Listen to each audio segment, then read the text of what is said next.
famous person who applied this was Steve Jobs. It's known as the labor illusion. And this is the idea that if we see the effort that has gone into creating something, we will value it more highly. And the most, I think, famous person who applied this was Steve Jobs. Whenever he started a keynote presentation at Apple, he would start by saying, "We've been working on this feature for years. We've built something which will revolutionize the industry."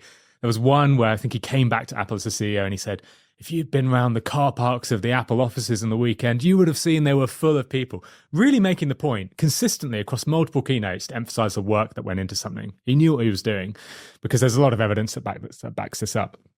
So there's a study by someone called Morales who essentially showed participants lists. These participants were people who were looking to buy a house. And he showed them lists of these houses.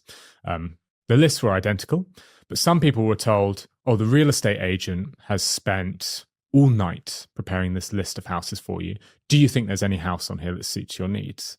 Whereas the others were told, "The real estate agent used a computer to generate this list in 30 minutes. Is there any that you think you'd need?" Turns out, unsurprisingly, of course, but something that's important for us to know, the one that people thought took more effort was valued much higher. So people were far more likely to say, "Oh my God, I love this house," in the list that the real estate agent spent a long time preparing.